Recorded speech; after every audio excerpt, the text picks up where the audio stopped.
दोस्तों अॼु मरहूम मुख़्तियार सीरी जो 475 वॉल्यूम आहे ऐं ही 1993 में फर्स्ट एल्बम आहे ऐं हिन जा 2 फ़ोटो आहिनि जेके तव्हां चया ऐं कोशिशि हूंदी जंहिंजा 2 हूंदा उहे ॿई रिलीज़ कंदासीं। ऐं हिन एल्बम में हिकिड़ो ख़ूबसूरत गीत आहे परावा पंहिंजा कोन थींदा, हिकु ख़ूबसूरत अंदाज़ में मुख़्तियार सीरी ॻायो। ऐं हिन एल्बम जी जेका ही रिलीज़िंग आहे त 93 में फर्स्ट आहे ऐं हिन एल्बम जो टाइटल आहे ईद वञी तव्हां कयो। हालांकि मुख़्तियार सीरी जा अहिड़ा खोड़ सारा गीत हूंदा आहिनि जिन में अहिड़ो कुझु हूंदो आहे ऐं कमेंट्स आहिनि दोस्तनि जा शामिलु कयूं। पहिरीं कमेंट्स आहे हसन अमन महर, वॾी महिरबानी, सुपर हिट तव्हां लिखियो आहे हसन अमन महर, great video. Ehsan Aman Solanki, album VIP very nice. उन खां बाद ॿियूं कमेंट्स आहिनि उहे शामिलु कयूं।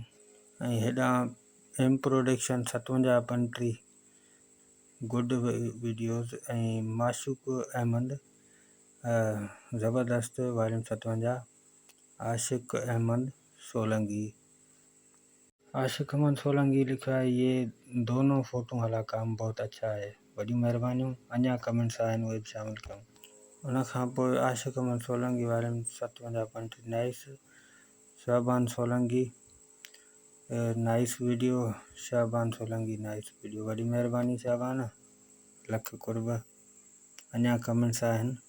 ऐं हेॾां इकरा ख़ान, प्लीज़ मोर अपलोडिंग शमन अली मिराली वीडियो, जी बिल्कुलु रखंदासीं।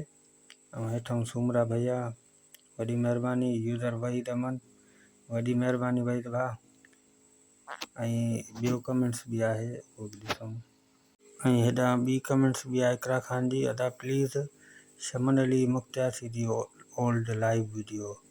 मुख़्तियार सीरी त अवेलेबल न आहे, बाक़ी शमन अली मिराली जी हिकु ज़बरदस्त 1998 जी महफ़िल मौजूदु आहे, उहा रखंदासीं कुझु टाइम खां पोइ, कुझु असांजो वॉच टाइम वधी हले इंशाअल्लाह इहा जल्द अपलोड कंदासीं। कंहिंजी बि नाहे ॾिठल ज़बरदस्त महफ़िल आहे। ऐं ॿियनि दोस्तनि खे बि अर्ज़ु आहे त कमेंट्स कनि ऐं उन्हनि जी कमेंट्स शामिलु कंदासीं ऐं उन्हनि जी फरमाइश बि इंशाअल्लाह अॻिते पोइते थी वेंदा ॾींहं पर पूरी ज़रूरु कंदासीं इंशाअल्लाह। कोशिशि इहा ई हूंदी त माना जेके व्यूअर्स आहिनि उन्हनि जी ख़्वाहिश पूरी थिए, बहितर ईअं आहे। उन्हनि जी ख़्वाहिश पूरी थींदी त हिकिड़नि जी थींदी त वरी ॿिया बि दोस्त चवंदा उन्हनि जी बि थींदी।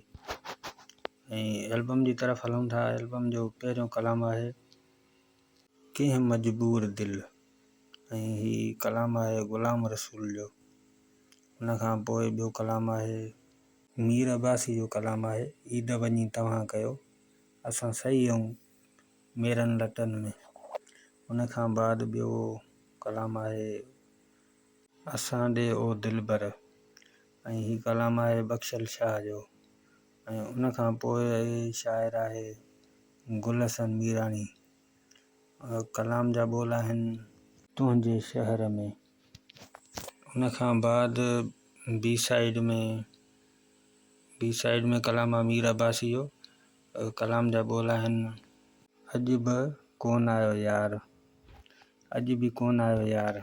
ऐं उन खां बाद ॿियो कलाम आहे कुझु क़यास कर सोना असां ते ऐं हीअ कलाम अली शेख जो।